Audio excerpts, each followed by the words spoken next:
my beautiful people. Bobby the Awesome here with you. We are about halfway through our priorities of step 4. And tonight we get to do a fun one, at least in my opinion, to my goals, dreams, and aspirations. So here goes. A person with goals has hope, happiness, and a healthy state of being. Hope, happiness, and a healthy state of being are natural byproducts in the pursuit of worthy goals. A hopeless person merely exists. The person with goals, dreams, and aspirations lives life fully. By envisioning ways to rise above yourself and achieve that which is just out of your grasp, a healthy state of being is maintained. The thrill of living is not so much an achievement, but attempts to achieve. The pursuit of goals foster confidence, enthusiasm, and courage. At day's end, a person may be comfortable in the knowledge he lives 24 hours with serenity. I want to do that one more time. At day's end, a person may be comfortable in the knowledge he lives 24 hours with serenity. Here comes the questions. Can you tell I'm getting really into this? All right. A, what are your goals in life? List them and write a description of each. Now, of course, I'll have this in the show notes, the questions again. So my goals, aside from the basics, to continue to have a good attitude and not spiral in the other direction, to stay in recovery and not gamble again, to, I don't even know that identify or finish my relationship with alcohol is even a goal at this point. I don't know how that's going to pan out still, but I don't even really think about it. And then there's my no kidding goals, which are huge. Long term, I want this to be way more than a podcast. I actually have a vision of the future, which is part of the podcast, is actually step 1 of a 5-year plan, actually, which I don't want to ruin all the surprises. I'll tell you as we progress. B, which of these are realistic, achievable, and are worthy of your time and effort? So I love this, especially because I'm reading, I think the 3rd book about being a badass. And that's actually where I got some information I talked about yesterday. And the author, it's an audiobook, of course. That's the only way I seem to operate. But she was talking about, living your life every day and really enjoying it and living in a place of gratitude, of course. So I think all my goals are realistic and achievable and worthy of my time and effort, because I know I'm capable of anything and everything that I put my mind to. My mind has just never been this clear before to have the kinds of dreams that I have now. And I believe in myself and I believe in my vision, and nobody's going to stop me. And all the books that I'm reading about business and dreaming and everything, a lot of it circles back to manifesting it and being grateful that you have it before you even have it. I can't wait to get like an expert on here someday about that. But I feel really, really positive and excited about my goals. C, would the pursuit of these goals interfere with your other responsibilities, and how?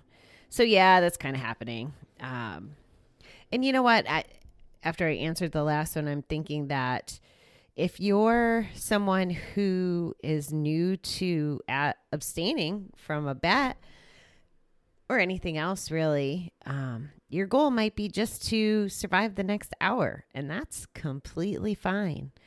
The only reason that I really share my mindset and how excited I am about the future and all the positive spin is because it's here, and because I want you to see that if you stop gambling, you can have a life beyond your wildest dreams. That's what Oscar said, and I believe it inside and out. So my goals kind of interfere with my other responsibilities because I'm not being a responsible friend, daughter, employee, like my energies aren't into all those things. However, one of the other books that I'm listening to right now says that you know that you're teachable because you're willing to give up whatever you need to in order to learn. And that's the mode I'm in right now. I don't need to be as socially active as I was because I'd rather have my head in my dream right now. And that's okay. Just like you'd have to have your head in your recovery, especially to start. You have to be all in and nothing else matters, because if you're still gambling, you're not having a life. Like nothing that you do will really,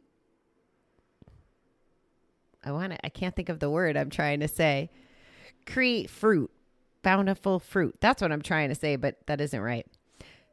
Your efforts just, if you're still gambling and living that double life and pretty much lying to everybody, I'd imagine, your spouse, your family, your job, any goals that you set, I don't even know how you could contemplate achieving them. I'm shocked that I made it through college as an adult learner with as much as I was gambling. Of course, I was still married then, and I think Dave kept me a little in check.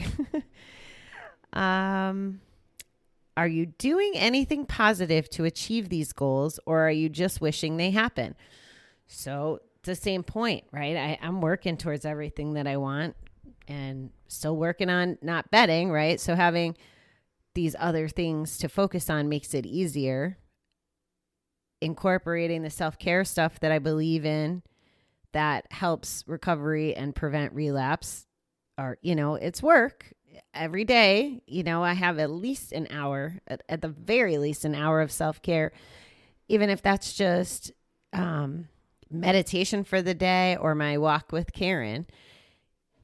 But most days it's more. It's a job. It's a job to be positive and to work towards your goals. E, do you have a definite plan to achieve these goals? What is your plan? Yes, I have a plan. It's a little murky at points. Like there's a lot going on right now, but I do have a plan. Do you have a plan for your recovery? Even that I planned out, like when I knew I was going to treatment, not the first time I ever admitted that I had a problem, but after I relapsed and was going to treatment, I knew I had a plan, and I actually had a job interview.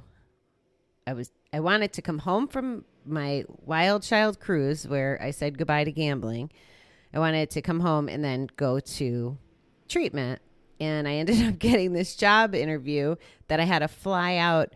Like I went from like Orlando to Kansas City to New York to Kansas City. And then I drove up to Minnesota to go to treatment. But even that was planned. Like I remember thinking it was so odd that the treatment facility probably thought I was crazy because I was asking questions and doing research just like it was a regular job function or something, just knowing that I was committing. And of course, I know that I am in the minority in a lot of cases. Like a lot of people that go to treatment are forced to treatment, whether it's law or family or whatever. I was fortunate that I made that decision myself. So I get that that's a little different.